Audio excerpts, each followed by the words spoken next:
Channel reaction और मोहिनी के channel पे आप सभी का स्वागत है। सो गाइस, आज मैं फिर से बहुत प्यारे से सॉन्ग पे आप लोगों के लिए रिएक्शन लेके आ गई हूँ।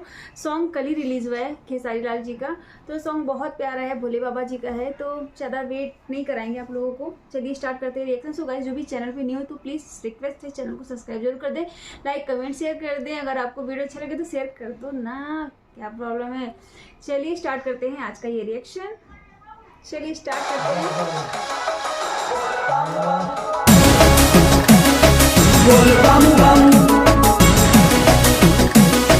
जय जय शिव।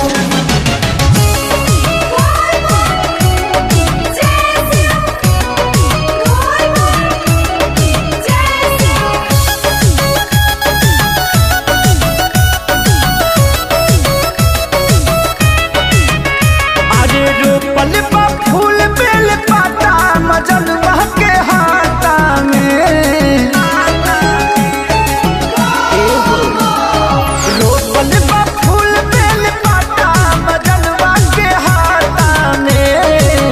जानी देव घर ले जाई बितूर के दुपाटा में। जानी देव घर ले जाई बितूर के दुपाटा में।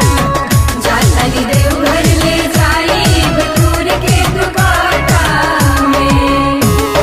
जय जय शिव बोल बम जय जय शिव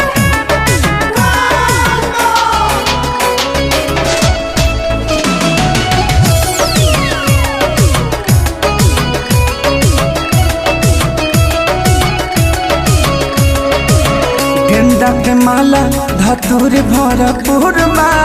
पूजब दिल से जवन हमारा मेहलूर बा। गेंदा के माला धतूर भरपूर बा। पूजब दिल से जवन हमारा मेहलूर बा। अरे ठोक दे हमें भंगिया के ठेकुआ मिलाई के आटा में। जानी देव घर ले जाई बितूर के दुपाटा में। जानी देव घर ले जाई बितूर के दुपाटा में।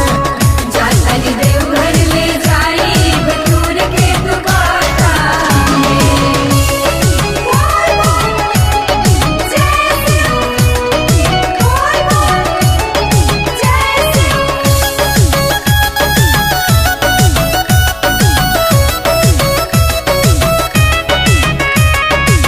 कृष्णा बेदर्दी संगे चली है खेसारी।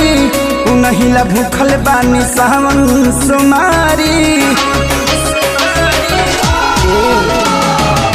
कृष्णा बेदर्दी संगे चली है खेसारी। उनहिला भूखल बानी सावन सुमारी। हो जाए भोला के कृपा तो परब ना घाटा में। जानी देव घर ले जाई बितूर के दुपाटा में।